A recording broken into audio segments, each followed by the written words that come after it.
Thanks, everyone. It's been a while since our last call. It was a little bit. It was at the beginning of March, and what I thought I'd do today is go through some of the things that we covered at Build, both myself and other people on the team. So, and then I'll do a few demos. I'll just dive in. So this was most of the content in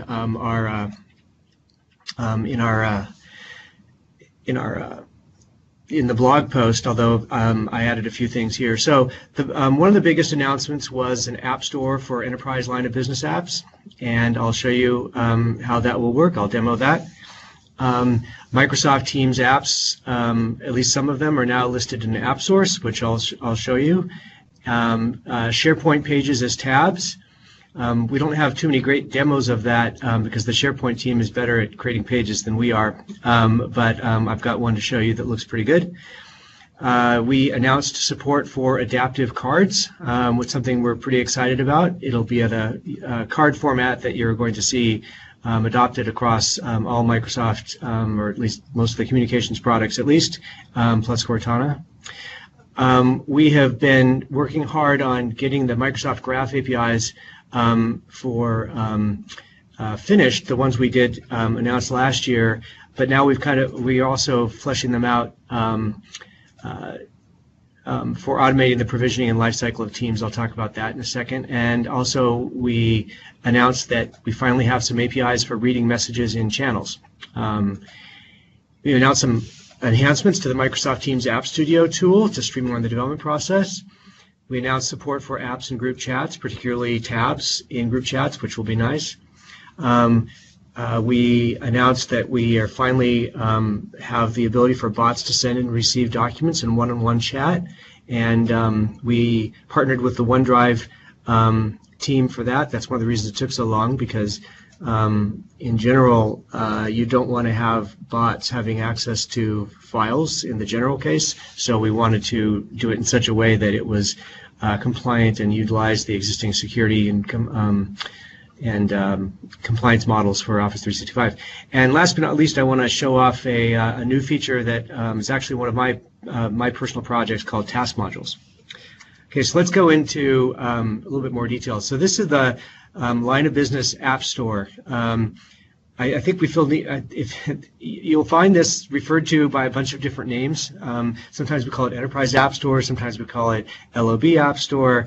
We're going to be finalizing the name, but the basic idea is that as a tenant administrator, you'll have the ability to control, or to basically have your own apps for your own enterprise that are unique to you, and in which you are completely in control of the approval process and anything you want in terms of what appears and when and so forth. And what's interesting is that it utilizes the same exact user experience as the rest of the Teams store. Really, the only difference is how things get there, and then who can upload them. So this is a picture for somebody that has the ability to both sideload and upload for the tenant. If you don't have sideloading turned on, then this top one doesn't appear, and you just see upload for Contoso. You have to be a tenant administrator to do that, and then those things will show up in the Contoso category. So all users will see the Contoso category. Only if you're a tenant admin will you see the upload for Contoso option. And then whatever apps have been uploaded to the Contoso, your Enterprise App Store, will appear there. I'll show you a demo of that. So this is adaptive cards. For the most part, the cards will have the same capabilities as they do elsewhere inside the other Microsoft products in which they're implemented. But what's interesting is that we are going to use them increasingly as our main card format. And this one shows off a format that is not possible to do without resorting to bitmaps or images or something for our ordinary cards today. So we're pretty excited about this, and I'll show a demo live code where that's working. So here's some more information about the Graph APIs.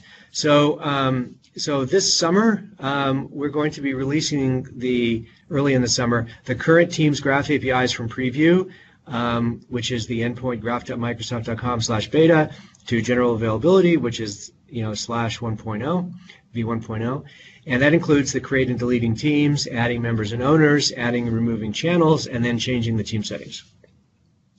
We are also adding new APIs for cloning a team, including its apps and tabs, and then managing the LOB apps that I mentioned, and I'll show you via the graph. You'll also have Graph APIs for that, and there also, I didn't mention it here, but there will also be PowerShell commandlets for these capabilities.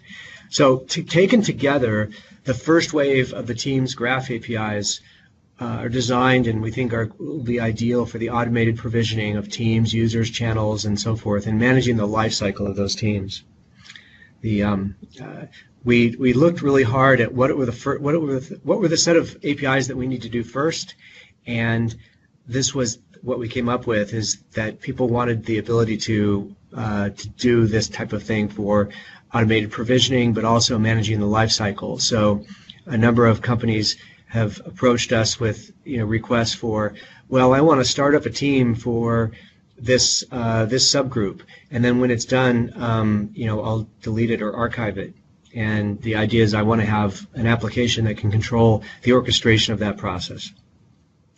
And last but not least, on the Graph APIs, a very, very common developer wish is the APIs for reading the contents of the messages in a channel, including threaded messages, of course.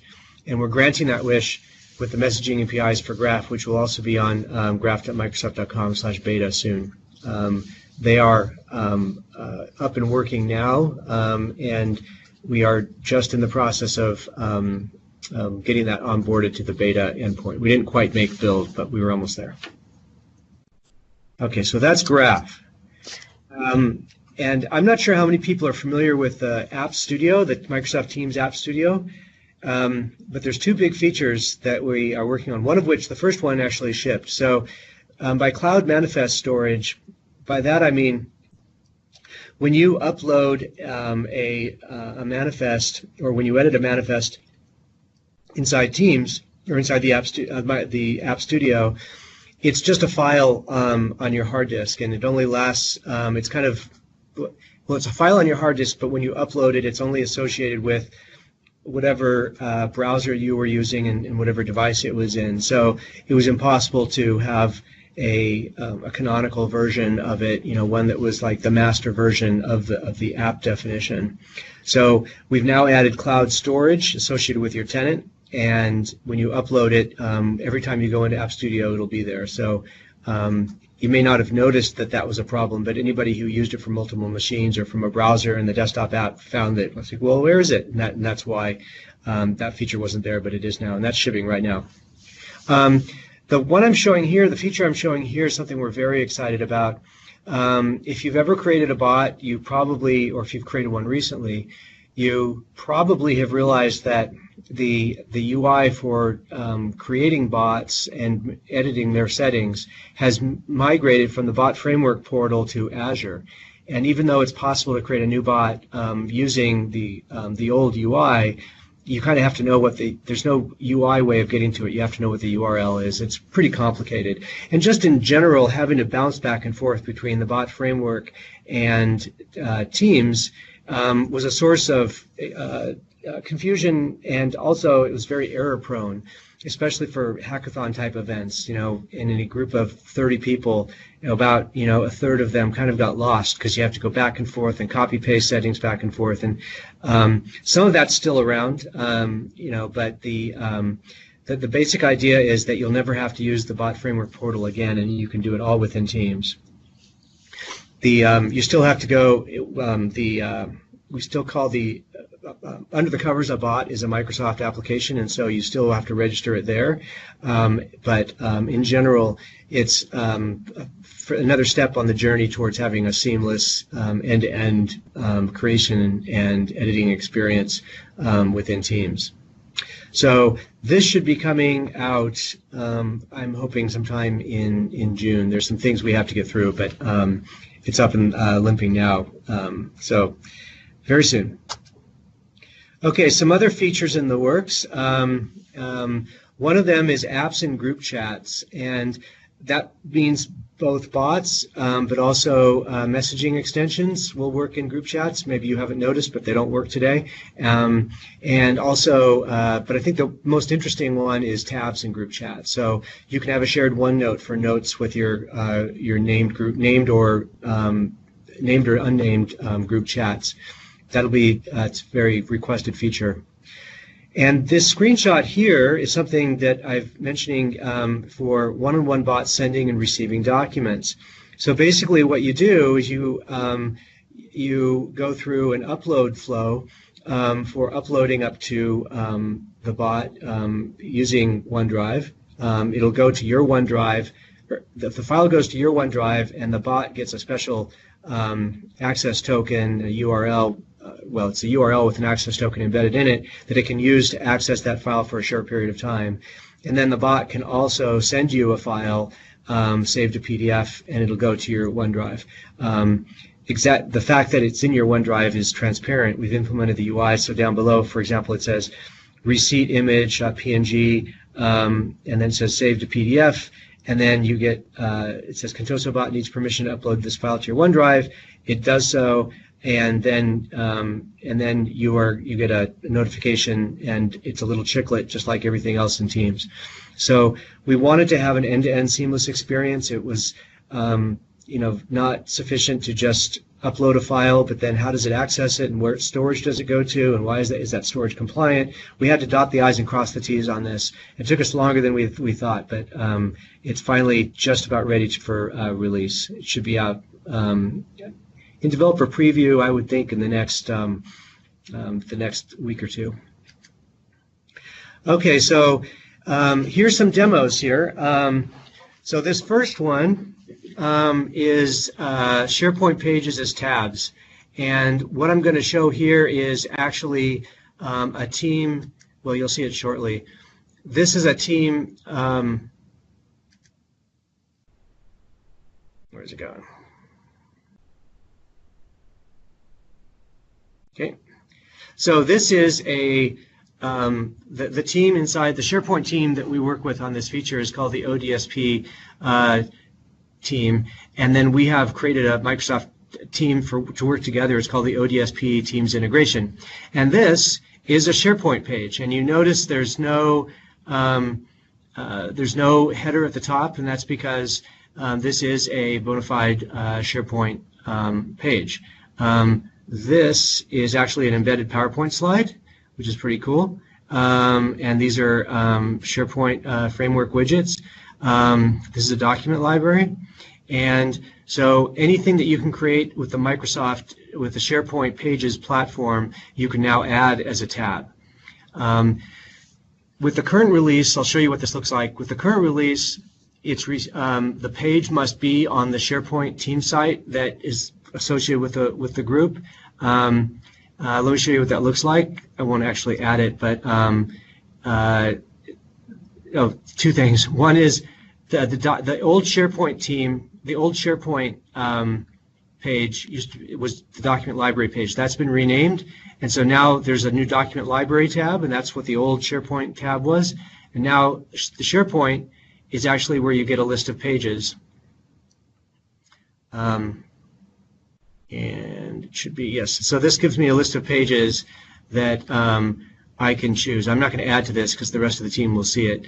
But these are all the pages that are defined on the SharePoint team site, and I can just click it and add it as a tab. So we're pretty excited about this. We also have been asking for ways to support SharePoint lists and native document libraries.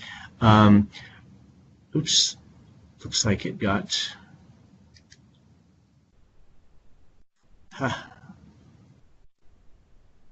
No, that's not it. Where's the... I lost it. Oh, here it is. There we go.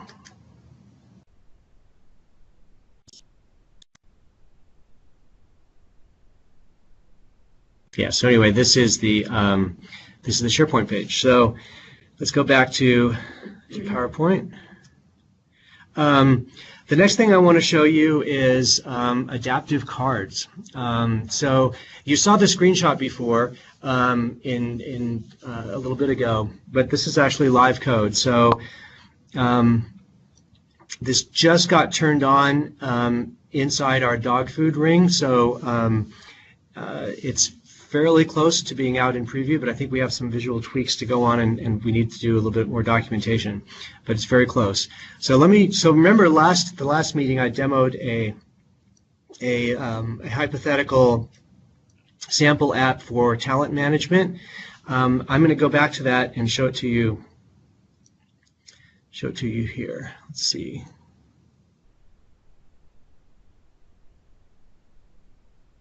It's on my other browser here. Okay.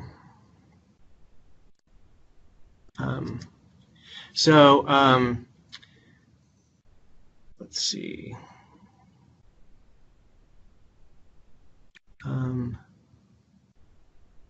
Oh, actually, I can show this to you. That's right. I can show this to you on the main Teams app. All right.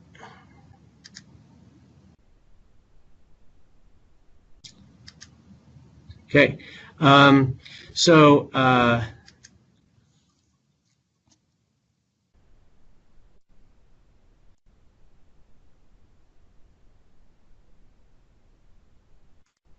it's called a recruiting HR bot, and I can say top candidates for a position number or a requisition ID in this case.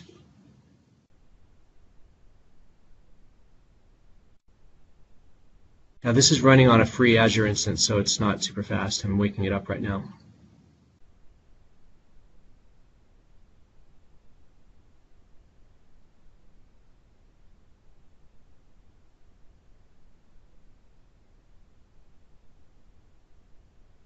Here we go. So we've got, you saw this before. This hasn't changed. This is just the set of candidates applying for a particular position. Let's say I want to see the detail for Joanna Hills.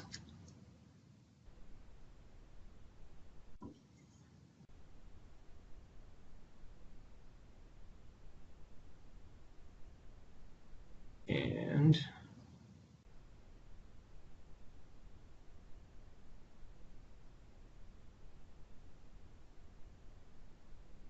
there we go. This, oh, did it twice. Maybe I clicked it twice. Anyway, this is an adaptive card. You notice that there's two columns of properties here, which the current format doesn't have, and the ability to have image links down at the bottom, which we also didn't have. All the features for the Office 365 connector cards are there, and I get a date picker, and I can submit that and so forth. So this is an example of adaptive cards running inside Teams. So just to show you that be faster the next time. What's this? Okay, details.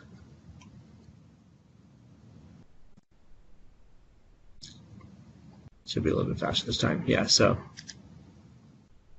Oh, yeah, that's right. I forgot to say top candidates.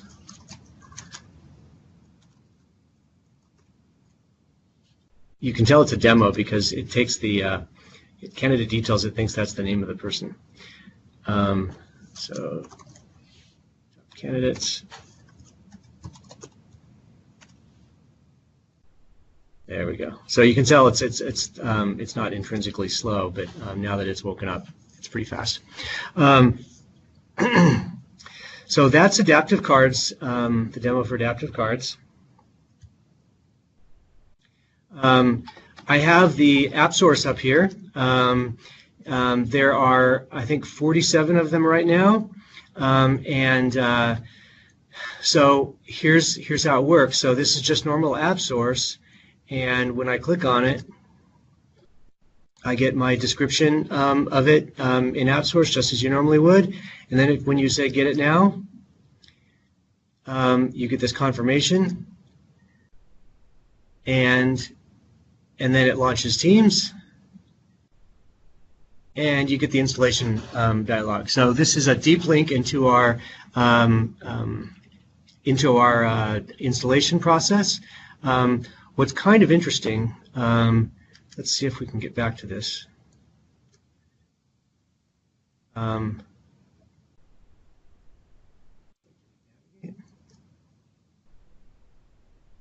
Oh, interesting. I guess it doesn't show it here. If you're curious, if you go to the App Source page and look at Teams, you'll see that there is a new. If you kind of look at the link that gets executed when you press this button, you'll notice that there's actually a deep link format that gets executed. So there's actually, you can install a Teams app from anywhere using that syntax. It's kind of buried. We haven't really documented it, but if you're curious, that's what you can do. Okay, so let's go back to, so in SharePoint tabs, adaptive cards, and LOB apps. Okay, so now this is where I have to go into a tenant here. So, and the reason why is because this feature is only turned on in a very limited way at the moment for some obscure reasons. And there's some restrictions in it with the icon size. But this is almost ready to, I think you should see this hopefully in June. Upload for Contoso. I have to use a special one that has dinky icons because otherwise it won't work. That's a bug that we're going to fix. But other than that, it's just the normal manifest format.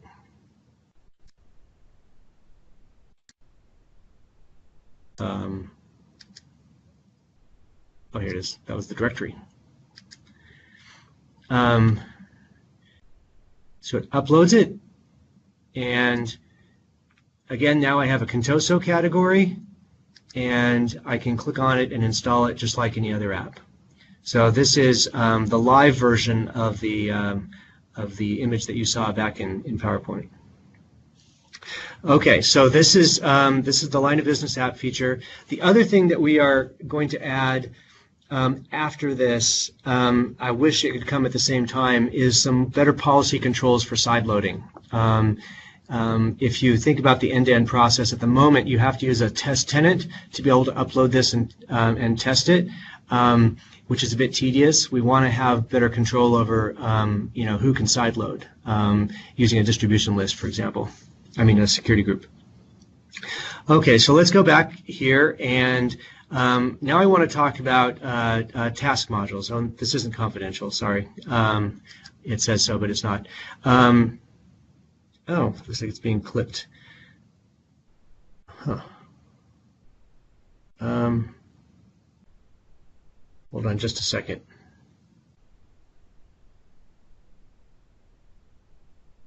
A little bit of editing here. I don't know why it's clicked. Oh, okay, that's why.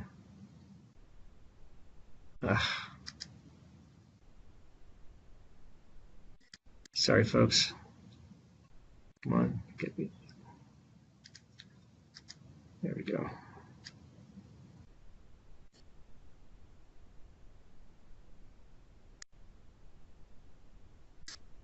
Okay.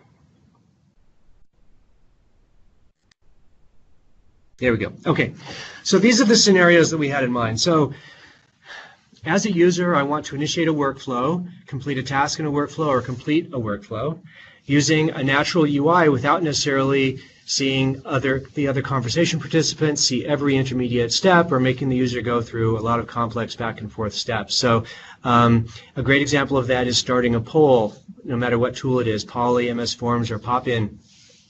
There's not a lot of value in being able to see in the chat stream the actual creation of the poll. All you want to see is, okay, there's a poll, I can fill it out.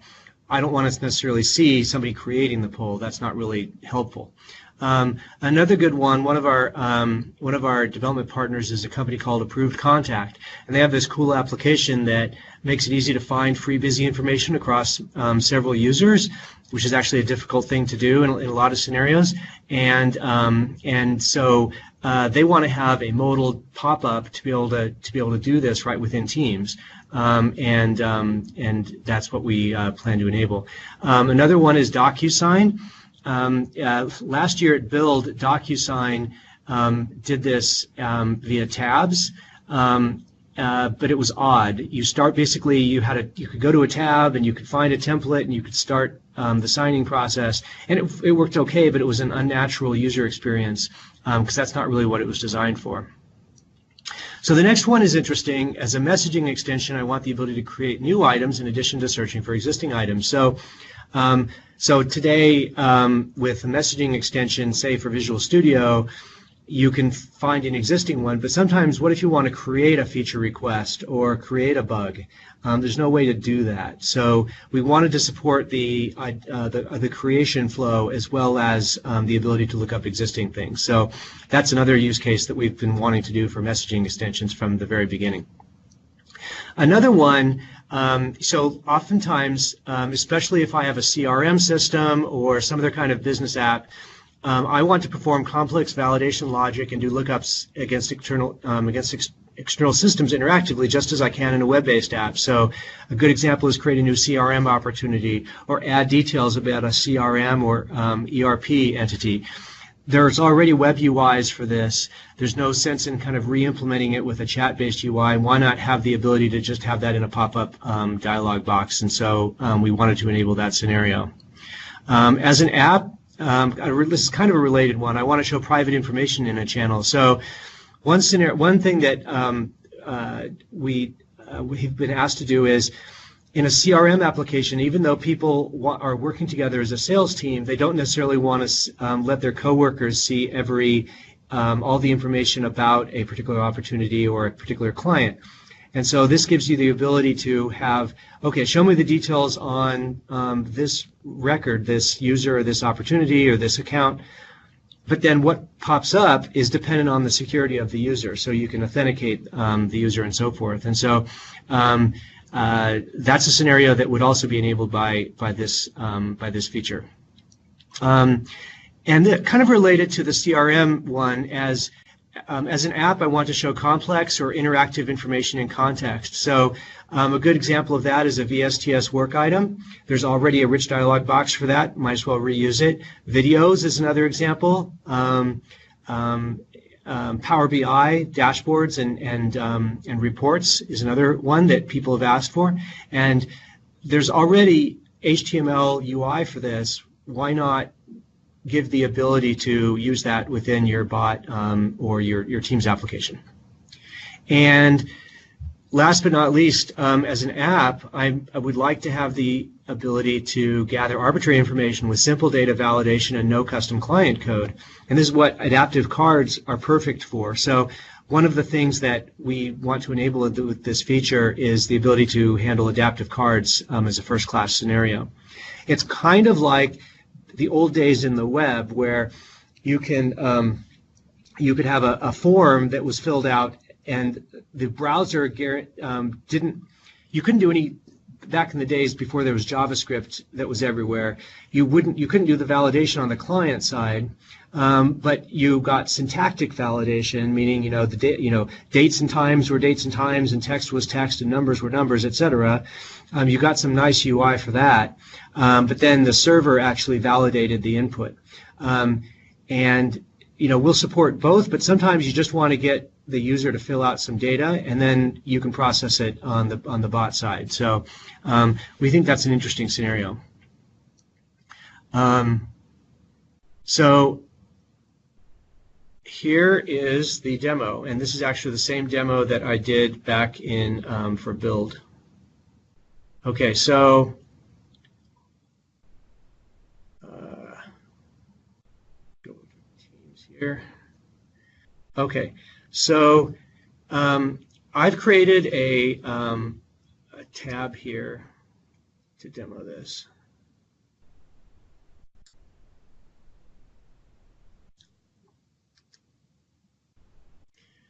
So we will be enabling this from within bots and tabs, both this personal tab and also a channel tab. And here's what it looks like. So I may want to show a YouTube video, or I'll do this first. It's a little bit slow.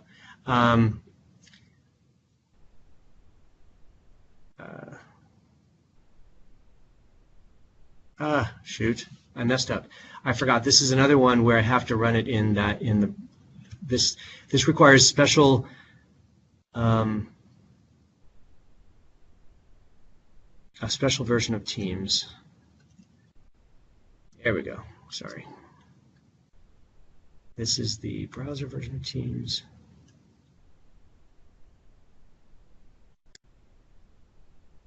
Which one's which?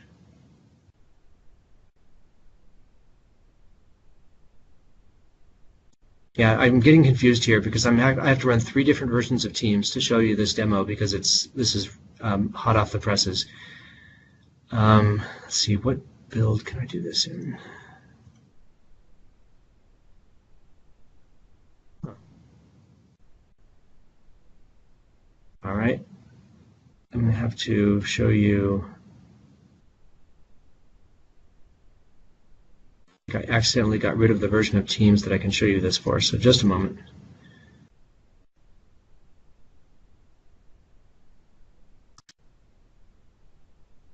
I don't want it to be incognito.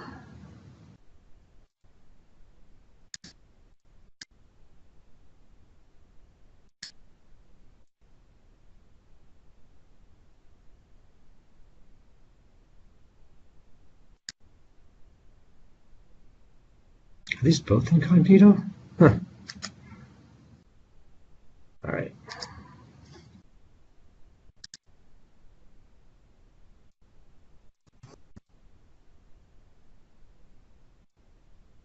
I managed to have both versions of Teams logged into the my demo tenant, and this won't work in that one.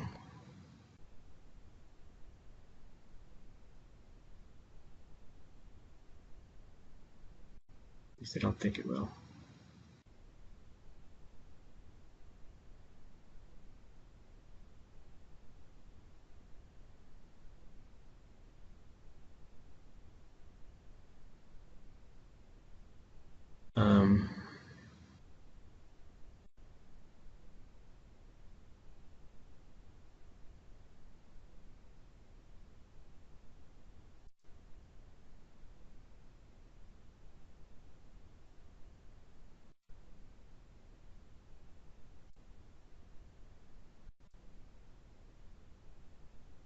You'll have it here.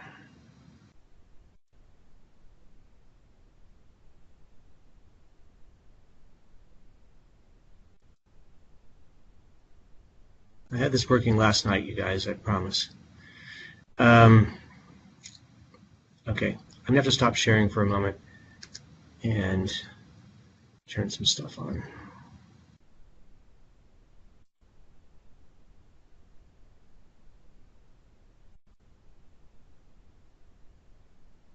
Oh, I know what it was.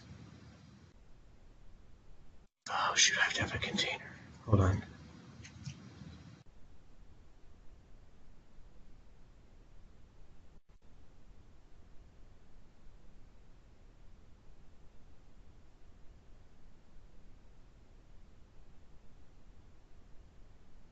Okay.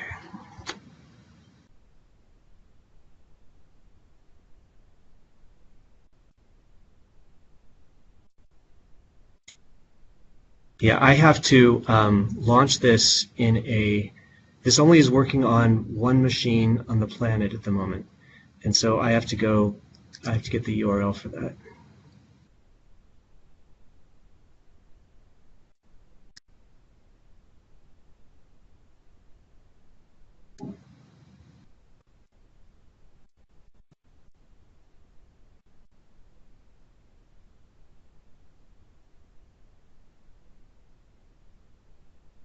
Go.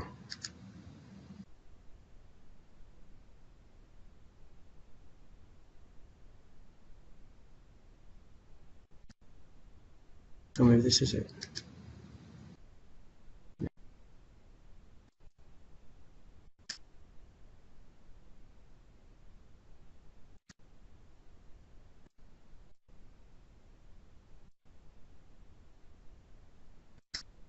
Ah, okay.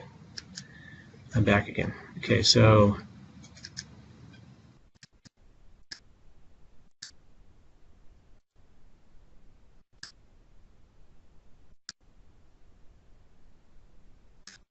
okay. Can you see it?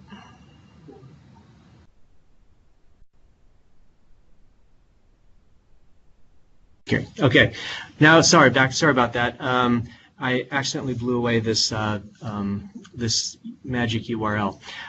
So this is a version of Teams that is running in a container, and it has the magic feature that I'm trying to show off turned on.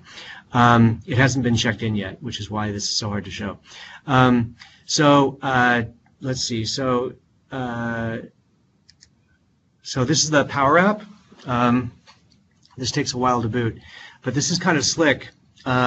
This is an existing Power App that I just installed and configured to use my OneDrive for Business. And so now I've got this app. I can say, okay, I want to check out this notebook. And actually, I didn't. That's the review for it. And I want to check it out.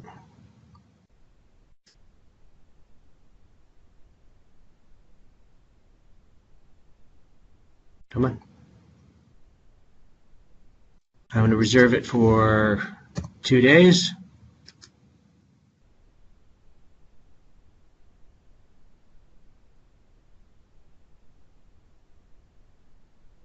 I think it's coming. There we go.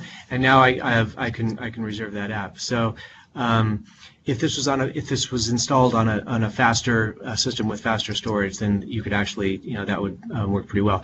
This is an example of YouTube. So this little backstory. One of the things we get asked for a lot is the ability to have a media player for videos inside Teams. And we're like, okay, that makes sense. But first of all, why do we need to implement yet another video player? I mean, there's a zillion of them out there anyway. And secondly, if we did, it wouldn't support YouTube or Stream, and that's a key use case. So this is actually the video for Satya's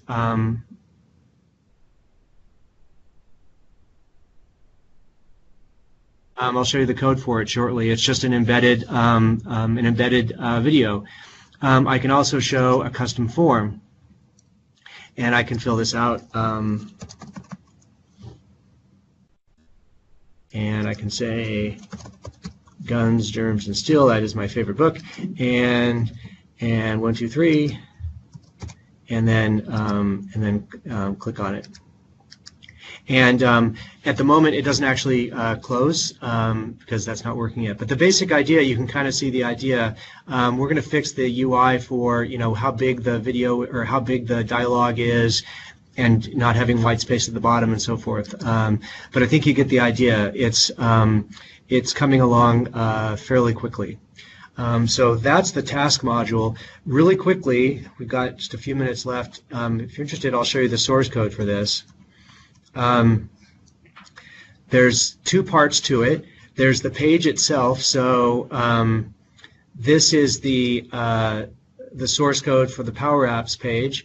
One of the things I realized is we want to support a feature where you can actually just pass in an embedding, embeddable. If you can get some embed code from a web page, which is popular. Stream supports it, Power App supports it, YouTube obviously supports it, we should be able to do this so you don't have to create this stub page.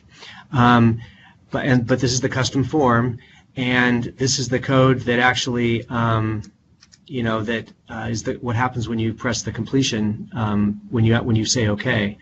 This is the code itself, though, and all it does is this is normal HTML. I add a button listener, and then I create this task info structure.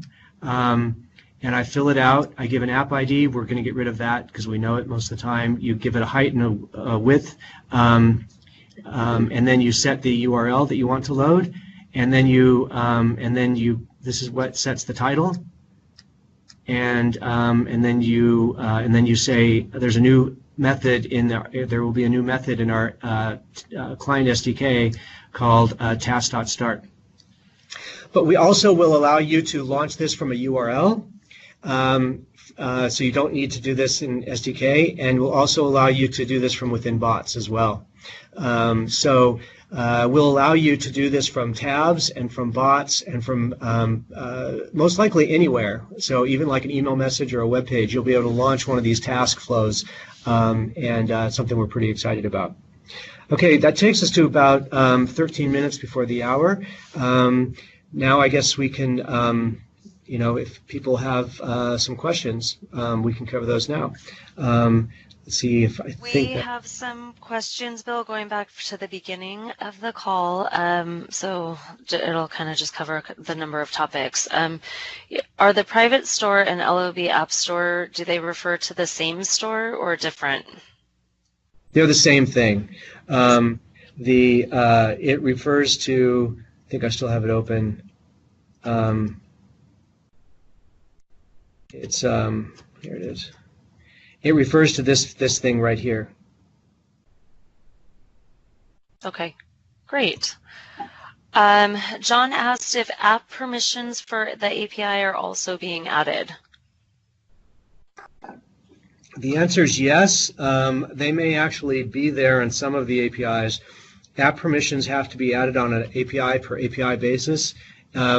It's a feature for every single different API. I think they may be there already on a few of them. I don't know if that's been released, but that should be out in the same time frame as the API is going to GA. Okay. And when will admins be able to see teams that they are not members of? You would think so. We don't have the ability to do that yet because that is not technically possible for us.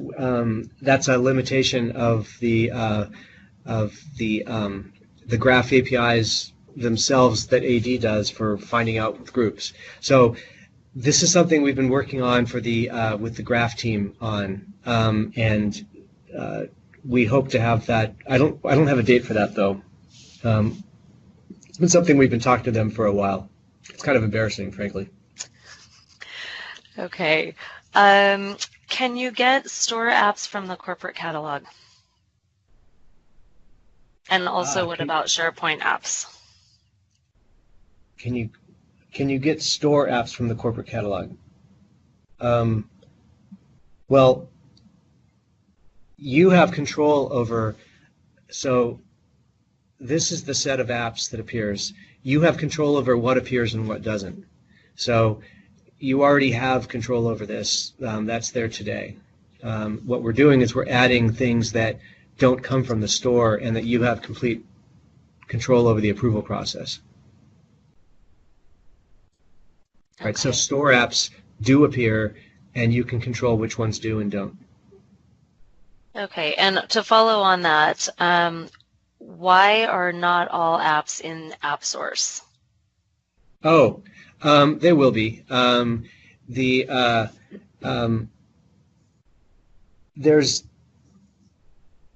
a lot of little reasons why they aren't all there now, but we will be getting all of them there over the next couple of weeks. Great. And are there any plans to support a dynamic new menu in the Files tab of a team? When using Open in SharePoint, the new menu behaves as expected, just the new menu in the Teams experience is static and does not honor any content types added to the document library.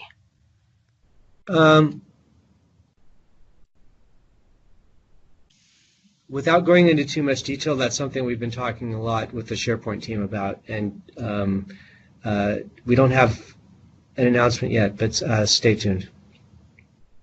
Okay, great. Comment, status on private channels, cascading windows, and better memory performance. These are the top 3 user requests at this time. Yes, I'm well aware of that. So we are making progress in all 3 of those. But I don't have any announcements for any specific features at this time. Okay. And another question, I don't see delete channel graph API in beta. Is this something that's coming?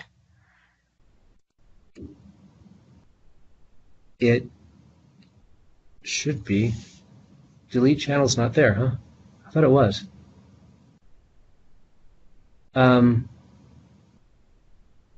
If it's not, I thought it was there now. If it's not there now, it should be there in beta very shortly, along with the ability to clone a team. I don't know why that wouldn't be there. Yeah, so that should be there, at least in beta, soon. Okay.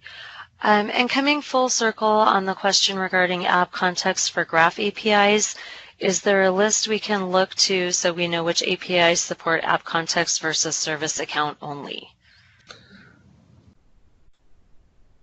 I don't think there's an easy way of finding that out.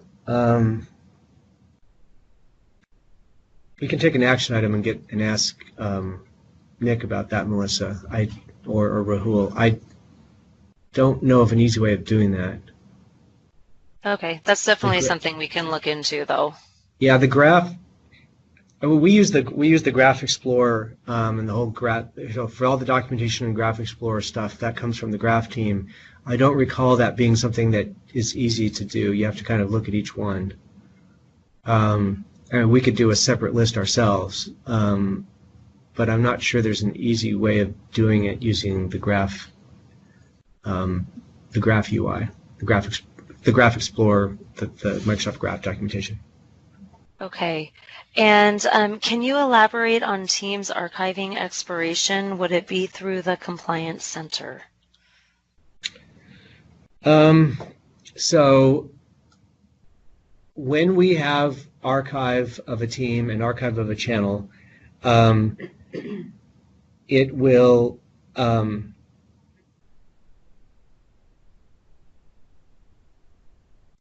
there will be the ability, you'll have the ability to do archiving of teams and channels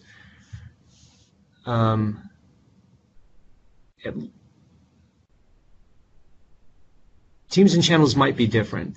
I think there'll be the ability to archive a channel from the UI and from the Graph APIs and from PowerShell commandlets. But regardless of how you do it, it won't just be in the Compliance Center, but it will all be in. It'll be complementary with the Compliance Center. So, and that's one of the reasons that it's difficult to do is that sometimes the retention settings can be in conflict or at least not consistent with the the archiving thing. So, like, what if your retention policy is 30 days and you try and archive within 10 days? Does that mean, I guess that means we have to keep it on a soft delete for another 20 days or something along those lines. So these settings overlap to some extent, but you won't be able to.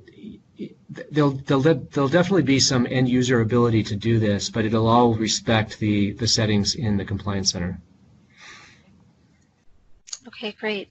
And Dan asked, when can we expect complete merger of the Skype for Business Admin Center and Teams along with better reporting? Tough audience. So I'm not super close to. I know we just shipped the modern portal that has all the new stuff for Teams, Teams and Skype for Business convergence and so forth. But it doesn't have all the existing settings. All the existing settings are going to are moving over to the modern portal. But some of this was about the portal and that. What was the other question? Better reporting. Oh, better reporting. That's right. I know. Yeah, I don't know the answer to that. I know that this has been a subject of discussion, and Kaushal has been. If you're a part of the TAP program, Kaushal has been, talking about that a little bit. There's been some feedback on that. I don't know where we are on broader reporting. I know that we're making some progress. I don't know if exactly what we're doing or to whom it's been disclosed, though.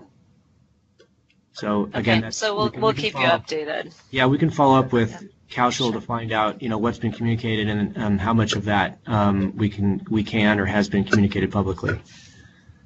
Okay, great. Christopher had asked to unmute. It sounds like his question might be a little more involved, so I'm going to let him go ahead and ask his question. Okay. All right. Hey, Bill. Great stuff coming down the pipe. My question was, I saw the slide earlier. You were talking about like private data being in the team chat, not showing up or whatever. And somebody walked on my desk, so I missed some of that. But I had a question if you guys were kind of looking into, because one of the biggest pain points of team chats and interacting with bots and the add-ins is when you app mention the bot, and then so the perfect example is some reminder one came out recently, and if you ask the bot, hey, remind me in 5 minutes, it replies back in the channel and everything, but everybody in the team can see that and they get notified of that. Is there anything coming down the pipe or that you guys are looking into so when you app mention a certain bot for like a reminder of a message in a team chat that it doesn't show to everybody else? So it's kind of private to you, so you don't see what I'm saying? Because that kind of makes those tough when you're in active teams and you want to set something up and you get notified the whole team for everything. So yes, so that is we've been looking at ways, the best way to do that. It's depending on what you talk to internally. We call those it's called ephemeral messages somewhere else. It's also called we call them whispers, I think. So we will have a way of doing that. The challenges are twofold. One is, what's the right user model, and the second one is how do we make sure that it still respects the retention and data retention and compliance policies, right? So you wouldn't want to have that be a backdoor to get around, data retention and so forth. So we have to figure out a way to make sure both are true. I know it's something we're actively looking at. We don't have anything that is exactly aimed at that particular case, but we also disclosed, and we didn't demo it here, but we also disclosed the direction of integrating with Cortana and so forth. And so to really make Cortana work, we need to solve this problem. And so we've been looking at it as solving it in that context, but then also making it more broad to be part of the platform. Okay. Yeah, appreciate it. Yeah, either or maybe some kind of other way we can customize where we can put custom actions on messages maybe or trigger something would be kind of cool too. Yeah, the question isn't, it's fairly easy it would be fairly easy to notify or to have the bot author say, okay, this is kind of a message, but exactly what is that? That's partly, you could potentially do that with this pop-up thing that I just showed. That would be a fairly straightforward way of doing it. I don't think it's still too new to have experimented with that, but that would be one way of doing it. A bot could return a button that would say, hey, set a reminder, and it would show a pop-up, and then it wouldn't clutter it. Plus, it could also, put it on your calendar too, or your task list. So that'd be a way of doing it, actually. I think you could do that with the task module framework that I demoed.